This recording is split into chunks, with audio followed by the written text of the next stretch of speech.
বেশি নড়াচড়া করিস না, থির হয়ে দাঁড়া। পেটটা খালি কর। ও মা, ওই হিল জুতোটা পরে প্যান্ডেলে যাই না।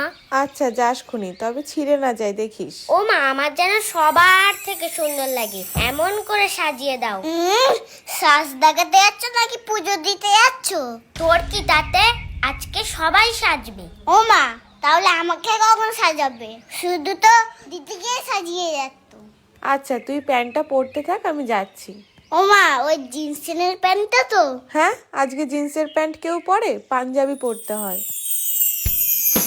পুজোটা কখন হবে রে? পোশাকটা খাবো কখন রে? ভালো লাগে না আর যে।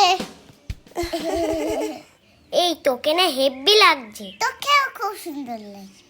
এই কালকে তো স্যারের কাছে অঙ্ক পরীক্ষা, বইটা দিয়েছিস তো ঠাকুরের কাছে? শুধু অঙ্ক বই বলে কেন, যেখানে যা ছিল সব দিয়ে দিয়েছি। তা ভালো করে, নয়তো মা যেটা দেখবে সেটা নিয়েই পড়তে বসাবে। ঠিক বলেছিস, চল পূজা শুরু হয়ে গেল, ওই দিকে যাই।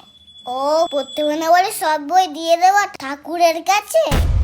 বলছি ওং সরস্বত্যায় নমঃ সরস্বত্যায় নমঃ সরস্বত্যায় নমঃ সরস্বত্যায় নমঃ। ওং জয় জয় দেবী চরাচর সারে, জয় জয় দেবী সরসর সারে, কুচযুগ শোভিত মুক্তাহারে, কুচে সহি মুক্তাহারে, বীণা পুস্তক রঞ্জিত হস্তে, বিনা পুংসিক হস্তে, ভগবতী ভারতী দেবী নমস্তুতে। ভগবতী দেবী নমস্তে। ওং সরস্বতী মহাভাগে, ওম সরস্বতী মহাভাগে, বিদ্যে কমললোচনে, বিদ্যে কমলোচনে, বিশ্বরূপে বিশালাক্ষী, বিশ্বরূপে বিরাসাক্ষী, বিদ্যাং দেহি নমস্তুতে। বিদ্যান হেরি মস্ত হে। এই তুই উল্টো পাল্টা মন্ত্র বলছিস কেন? ঠিক করে বল। তুই বেশি জানিস, আমাকে আবার মন্ত্র শেখাচ্ছে। আমি যেটা বলেছিস সেটাই ঠিক। দেখিস আবার ঠাকুর পালিয়ে না যায় তোর মন্ত্র শুনে।